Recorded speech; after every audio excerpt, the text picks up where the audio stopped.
And Chuck, so many projects, so many albums over the years that you've done. A personal favorite for you that stands out? Of an album? Yeah. An album or a song or... Well, on the album front, I have to say probably, Written on the Wind was my first kind of departure from what I call Christian propaganda. And I don't say that in a bad way because all that is art with an agenda, and of all people that can have an agenda, we should have one. So when I say that, I mean just songs that say, you need Jesus in your life, you need to be born again, and, kind of the gospel message in that sense. And then I guess over the years, an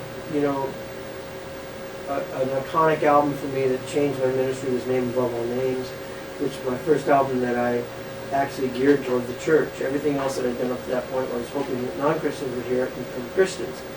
So this was my first album that had subject matter that just went to the church, and then of course Voice of the Wind, which we mentioned earlier, was my first worship album. It came out of songs that I wrote out of my personal times of worship. So it's hard to pick one. If I did have to pick one, I'd pick Written on the Wind. And then favorite song, that's like asking me what your favorite, which one of your kids is your favorite. It's just probably really, if I had to pick one, it would be The Wind Was Low. The Wind Was Low has had a number of versions, every one of them. I'll take just a minute to tell why I picked that. When I write a song, it starts in my spirit, my soul, my mind, and this thing that's generated in the core of me has to go through musicians, electronics, recording process, limitations in the limitations of electronic processes and all that. And somehow at the end of the process, you hope it comes out something like what you had in your mind and your heart when you started. Now, some songs come out better than you conceived them. Some come out worse, but very few come out better. Wind Was Low is one that we've done about 4 versions of that song, and all the versions have been just wonderful. They've been completely different, and they've just been wonderful. And so, in a lot of ways, that song is the most musically satisfying, and then it's a great lyric, a very personal lyric to my life. That would probably be my choice. Your first solo project that was called Chuck Girard, you had originally wanted to call Rock and Roll Preacher, right? But back in the day, you couldn't use those words. Absolutely true. That was the planned name for it, and when the actual label was Good News Records, but they were distributed by Word, which still was getting into just understanding what was happening with. They actually created the Myrrh label because of the Randy Matthews album they had. They said, we can't put this on Word because it's too rowdy for Word, so let's create a label.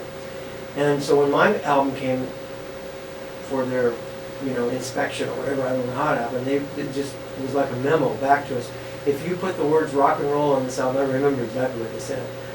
No stores will carry it, and if they do carry it, no one will buy it. So you're basically going to kiss your album goodbye if you put rock and roll on. This shows you 1975 the mentality in the church. So it's one of the few times I've bowed to conventional wisdom because I believe that it would have been an unwise thing. They probably know that market. And so it was just natural to leave that off. And I didn't want to name it something different, so we just called it Chuck Girard. Normally I wrap up with folks just say, tell us what you're doing these days, but you're doing what you've always done. You're still making great music, still out on the road. Trying to. And then you mentioned Pastor Chuck bought your masters. So folks that might be interested in getting digital copies of your stuff, can they contact you for that? Well, you can. You can get we've always had the stuff on the website, but it was not exactly with full permission, and now we have that.